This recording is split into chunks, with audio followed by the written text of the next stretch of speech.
So first, Abby, thank you so much for taking the time to talk with us today. First question, for those who are unfamiliar with it, what's the Story protocol about?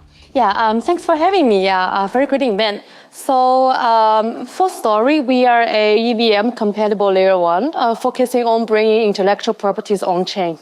Yeah, so what Story does is we actually have a set of infrastructure for Web2, regardless Web2 or Web3, for individual creators, content owners, AI studios, to actually license their intellectual properties in a programmable fashion.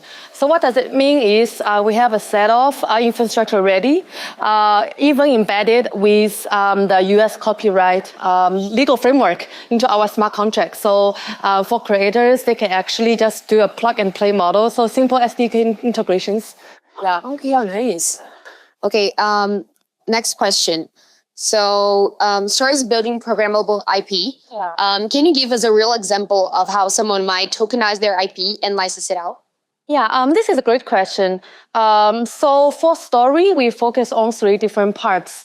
The licensing, the distribution, as well as the monetization. Yeah, licensing meaning that in a traditional Web2 setting, it's a pain for users to go through the lengthy legal process to actually license their IP on-chain and actually able to monetize it.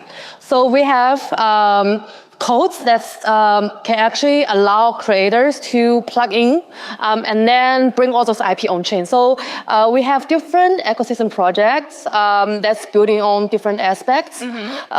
So we do work with very traditional Web2 creators. For example, we are working with one of the Web2 platform. They are like a canvas, code canvas. Yeah, what I mean is like individual artists, they can come in and work on an art piece together. But there's also like AI remixing and tools, which makes things a bit more complicated in a Web2 setting. And when, let's say, a small artist, they actually create a piece of art and they want to charge their artwork, it's almost near impossible to do that in a traditional setting. However, with Story's PIL, we call it Programmable IP Licensing Framework, they are actually able to put everything on chain. And they can, for example, they can actually set a parameter, whether it's the expiration of their license, how much they want to charge for their art, and whether they want it to be free of use or public good. Or if they want to allow secondary creations or any derivatives on the original IP, they can actually set it very easily with one click. Yeah. Some other, I guess some other examples are more creative in a Web3 setting. Yeah, but I think in general we are helping both big players entering the space as well as smaller individual artists. Yeah. All right. Last question. What's coming up in the next 6-12 months for Story, the Story ecosystem? Yeah, this is a great question. Because as a layer 1 infrastructure, we are really permissionless. However, unlike other general purpose layer 1s, we are really focusing on the intellectual property part.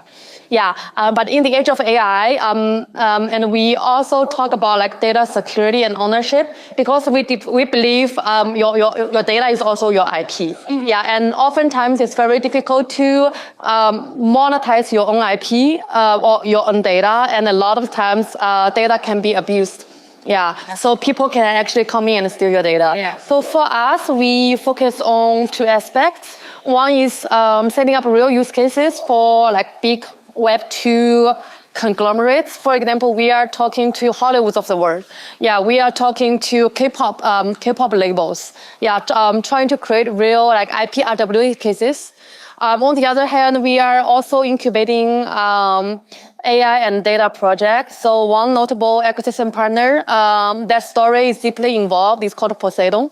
Yeah, they are a AI data infrastructure layer. Yeah, so I guess we just want to be creative when it comes to AI, IP, and Web3. That's amazing. Thank you so much for taking the time to talk with us today. Perfect. Thank you. Thank you so much.